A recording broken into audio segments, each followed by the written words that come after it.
So I asked you to talk to us about movement because that's your jam. That's your jam. That's what you do now. I am work primarily with kids who have some sort of disability, usually brain-based disabilities. And so a lot of us are like pulled in a million directions. We're doing all the therapies. We're making sure our kids have all their movement stuff, but we often neglect ourselves. It's really hard to balance all of that. And I say that because I used to do CrossFit at least usually 5 days a week before quarantine. And if I work out today as I dress for it, theoretically that's going to happen later. And it will be my third workout. It will be my third workout of quarantine. Just life is really chaotic now. But I know it's good for us. But I know it's good for us. I'm obviously not the expert to teach people how about to fit it into our lives. How to fit it into our lives. So I thought that I would invite you to tell us a little bit about what you do? Can you tell us a little bit about what you do? I am a personal trainer. I am an accountability coach. I'm currently working on getting my nutrition certification. Because I think all three of those make it possible to live a healthier lifestyle. It doesn't just happen overnight. It's something that I've kind of grown into.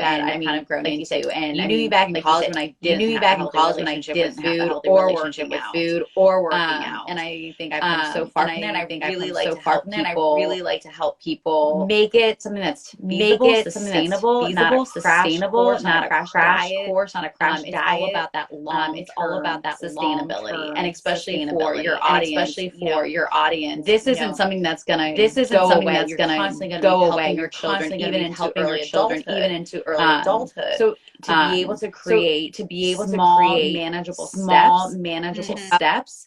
That outlet that you need, there's a fine balance of finding without overwhelming you. We don't want fitness. We don't want fitness on your to-do list that you just can't get to, that you just can't get to, that then you feel like a failure. You weren't able to succeed. One aspect. That's the last thing we want to do. The last thing we want to do. That is I think that our the easiest for us to maintain has been food, because we have to eat all the meals.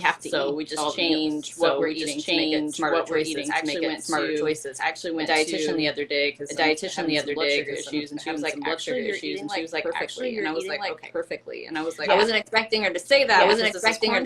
Because that's quarantine times. But that is something that we find is easier to manage. Getting out and moving is harder. I know the scientific benefits. I know that it's good. So you have a young daughter. How fit this in your routine?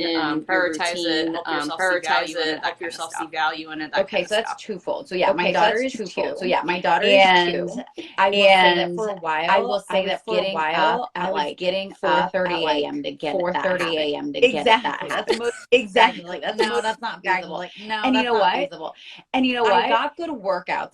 And it was a good way for me to jumpstart. But it wasn't sustainable. And I'm at a place where I want her involved. And that is my biggest recommendation with children is make it something that's fun. Oftentimes people think like, oh, I have to go work. Injury mentality, and I get to move my body. Not everybody has that. And so it's a privilege to go outside. I've had a lot of neck and back injuries and a lot of times. I really take it for granted when I can't work out.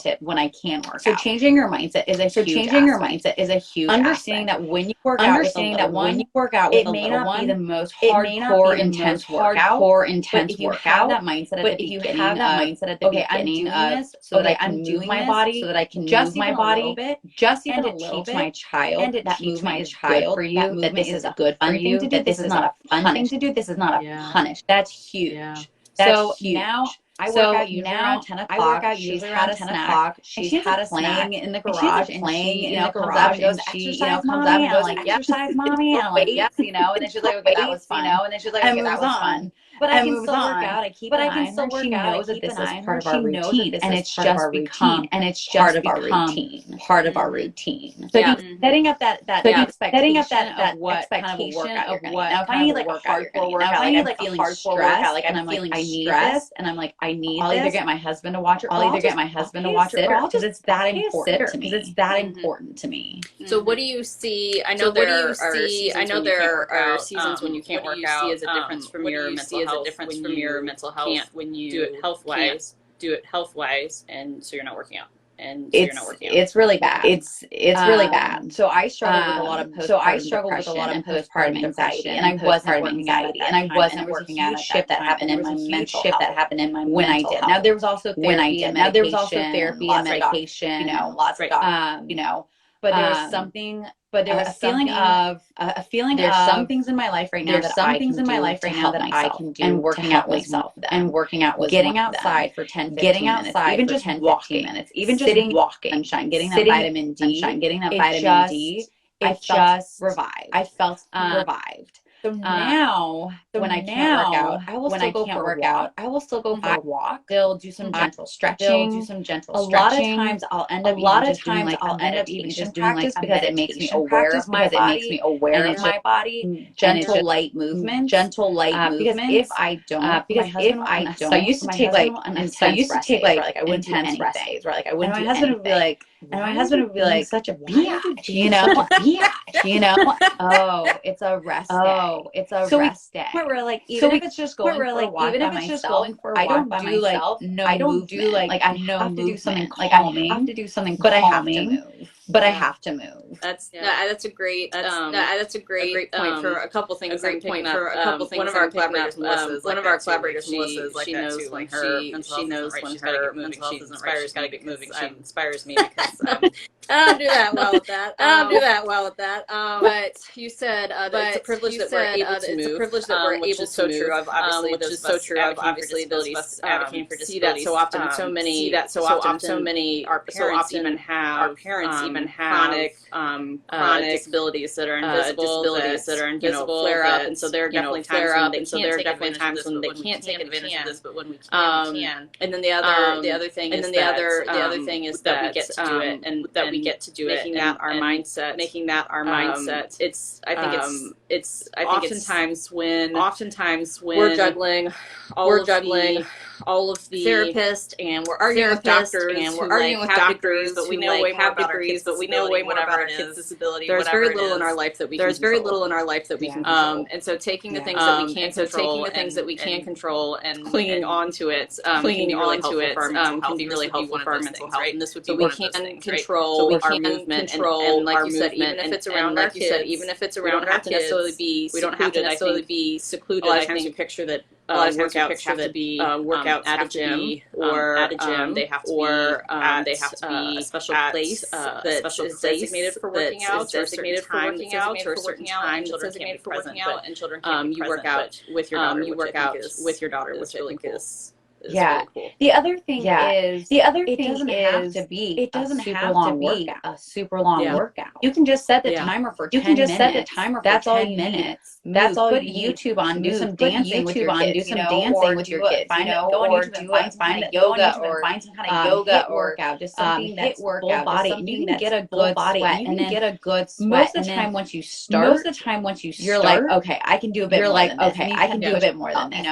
I mean, if obviously with the time restriction, 10 minutes great. 10 minutes great. Look at where can you fit 10 minutes. Where can you fit 10 minutes? I know that for me, I get it done in the morning. I can't even imagine with additional stress of like therapy and all of that, like the mental fatigue that your parents and your audience have, like the decision fatigue that comes after 12 o'clock. It's like I'm already mentally drained. So there's no way to get a workout. You're most alert. My husband works out every day at like 2 o'clock. That's his time. He's a night owl. We all know I'm the morning person. Yes. We're great roommates. Like 9 o'clock, I'm like, nothing happens. No, nothing happens. So honestly, between that early morning time is when I'm getting a good workout in, and that's when, and that's when, stuff about your body, knowing stuff will about your help you to body get that will workout help you in to and get help that you to workout stick to in and a help you to routine, stick not to a schedule, not a schedule, a a routine. Right, with routine. We need routines as well. We need routines Oh as yeah, well. for sure. I'm all about. For sure. I'm all about our routines. Kids. They do routines. how can people connect with how you? can people connect with you if they would like additional if they help would from like you? additional Yeah, help so from you? I'm on Instagram at Sarah Thor Fitness, and I just launched more of an accountability coaching. so Personal trainer. I do I one-on-one do accountability. one-on-one accountability. Basically, if So you know what to do, basically, you're if just you not know what doing to it, do, which I you're think just is not most of doing us. it, which I think is You most just of need us. that extra, You just need that extra hold you accountable. You're You're checking into. You're putting money and investing you're in putting yourself. money and investing That's in what I'm here yourself. to do. That's what I'm here to do. And then if you don't even know where And to then start, if you're you like, don't even know I'm where to not start, sure you're that these like, workouts are I'm even not sure working that these for me. workouts are even working I for will me. put a personally tailored workout together personally for you, tailored and then workout once my together for nutrition you, and then certification once is my complete, nutrition I will certification is also help complete, people, I will build also a help nutrition people, program that build fits a their nutrition needs, program that fits isn't their focused needs, on that isn't restriction, focused but on on restriction, being well but fed on and being having well the fed best health you and can. having the best health you can. Perfect. Yeah, I think that's really great options. Yeah, I for think that's people really who great options for need people a little bit of need a little bit extra of push and a support. little bit of extra push and support. Which we all do. So Yes. Which we all do. Yes, we You do. know? Yes, we You do. know? All Well, I'm gonna go work out at some point before 2 a.m. when I usually go to bed. 2 a.m. when I usually go to bed. So you have inspired me. You have inspired thank me. you so much for joining us. And Thank you so much for joining us and telling us more about work in our day, and how hopefully we have some work in our parents who day, walk and away hopefully we have some parents try to who walk figure away out some and new ways to try make to this work figure for out them. some new ways Yes, to make I this work hope for so. them. And yes, Don't be hard on yourself if you don't get your workout in. if you It's just don't one get your day. workout Try in. again It's the just next day. one We're try all, again the next on a day. We're learning all, curve. on a learning Thanks. I curve. appreciate it, Sarah. Thanks. Of course. Appreciate Have a it, great Sarah. day. Of course. Have a great Bye. day. You too. Bye.